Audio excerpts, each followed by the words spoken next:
লাগে খালি একটা না একটা হাসার কথা বিনোদন হই আহে। হ্যাঁ, বিনোদন। গেছি হাঁস বেচবার লেগা, হ্যাঁ বেটা কইতাছে ভাই হ্যাঁ। ভালো করে বাইন্দা পার লাগা বাইন্দা দিন। আমি কই, হ্যাঁ। আচ্ছা আচ্ছা আচ্ছা ভাই দিমনি। তাহলে হাঁস বেচতাছি তখন হাঁস দুইটা বাইন্দা, কয় দুইটা নিবেন আপনি? কয় হ্যাঁ। তো দুইটা বাইন্দা পার লাগা বাইন্দা হাঁসের, তো বেটা ডাক দিছে, আমি এদিকে আহেন ভাই। তা আইসে বাদে রশিটা একটু বড় রাখছি, নিয়ে হ্যাঁ। বেটার পার লাগা বানবা নিছি। কই মিয়া কি করে?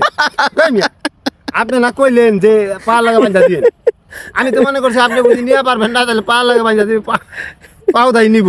বেড়ালে মস্করা করছে কিন্তু বেটা বুঝছে মস্করা আমাকে ধর মিয়া, আপনি না কইলেন যে পার লাগা বাইন্দা দিবার লেগে ভালো কইরা। তো আমি মনে আধা বুঝি নিয়ে পারবো না, অনেক মজা আছে, তো পার লাগা বাইন্দা দিবি, পাও দাও নিব। আচ্ছা আচ্ছা দেখেন না, কয় ধর মিয়া বিনোদন করলেন আমার লাগে। আমি কই এইটাই বিনোদন। বেটা বুঝতে পারছে হ্যাঁ, রাস্তাঘাটে পথে মনে করেন যে কথায় বার্তায় খালি মানুষের বিনোদনই হয়। বিনোদনই দেন। হ্যাঁ, আমি তো যেটুকু এখানে মানে আমার সাংবাদিক থাকে এতটুকু আমি বলতে পারি, হ্যাঁ। আর বাকিটা মনে করেন যে আমার তার কেউ দেখে না, হ্যাঁ। খালি পাবলিকে দেখে। পাবলিকে দেয়। কি রে উই দিয়ে খালি মানুষের হাসা এরকম ধরনের কথা কয়। কিন্তু আপনার বলে আমরা এই কথা বলতে পারি না, কি লিগা এখানে যে আমরা শিক্ষণীয় গল্প কই, তাছাড়া আমার মুখ দিয়ে কোনো খারাপ জিনিস আইবার চায় না, কি লিগা আমার আত্মীয় স্বজনে বহুত এই ভিডিওগুলি দেখে। যদি আমি খারাপ হইতাম তাহলে আমি ওইরকম খারাপ কথা বলতাম, খারাপ মুখ দাইতো।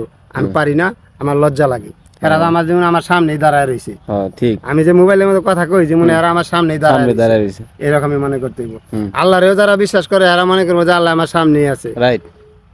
এরকম মনে যদি করে তাহলে হ্যাঁ ভয়তে বহুত কিছু করা পারবো। আর যদি মনে করে যে না আল্লাহ তো দেখি না নাই, তাই না, তাহলে কিছুই হবে না। তাহলে অন্য অবিচারে লিপ্ত থাকবো। হ্যাঁ, এরকমই হয় জিনিসগুলো, গুণ হইব বেশি, গুণ হইব বেশি। তো আমি চাই এরকমই যে মানুষের, প্রতিটা মানুষে চাক ভিতরে লজ্জা থাকুক যে আমি যে এই কথাটা বলি, তাহলে এই কথাটা যদি অন্য মানুষে যে শুনে, আমার আত্মীয় স্বজনে ভাই বেরেদার মামু বা যে কোনো ভাই বোনেরা শুনে, তাহলে আমার এটা লজ্জা পাম। আমি লজ্জায় আমি মাথা এগো দেখাইতে পারব না মুখ। ঠিক। আজকে আমি একটা কথা বললাম তাকে সামনে, কালকা যা পড়ুম আমার কিন্তু লজ্জা লাগবে যে আমি কথাটা বলছি মোবাইলে।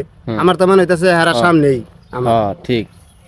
এরকম ভাবে মানে চলবার লেগে চেষ্টা করি, ঠিক আছে? তাহলে বিনোদন মানুষের বহুত হয়। প্রতিদিনই বাজারে যাই। আচ্ছা আচ্ছা। বাজারে যায় মনে করেন একটা না একটা হয়, আচ্ছা একটা না একটা হয়ে বাস মানুষের করে একটা কথা বলি আর মানুষের হাইসা দেয় কিও। হ্যাঁ, এরকম কে এরকম হয়, কারণ বিনোদনের মধ্যে মানুষ থাকে, বিনোদনই চলে। ঠিক। খালি দেখবেন যে বিনোদন আর বিনোদন, মানে আমরা তো টিকটক করি না যে ছোটখাটো একটা কথা দিয়ে বাস আপনাকে বুঝাই দিলাম, এটা আমি পারি না। আমার কথাগুলি বড় বড়, যে সমস্ত কথাগুলি শুনবেন বড় বড় কথা গল্প, এই শুনলে শালি শুনবারই মন চাইব। আর আপনারা ধৈর্য ধরে এটি দেখেন শুনেন, এটা আমি কোনোদিনও বিশ্বাস করি না, কোনোদিন আমি জানতে পারতাম না। এখন আমি জানতে পারি যে আপনারা ধৈর্য ধরে এই গল্পগুলি শুনেন। ধৈর্য আছে। হ্যাঁ, ধৈর্যওয়ালা মানুষ যা আছে তার প্রমাণ আমি পাইলাম এই মোবাইলের মধ্যে ঢুকিয়া। যাক, আপনারা ভালো থাকেন, এই দোয়াই করি। আমগুলোকে দোয়া করবেন, যিনি আপনাকে ভালো ভালো গল্প শোনাইতে পারি।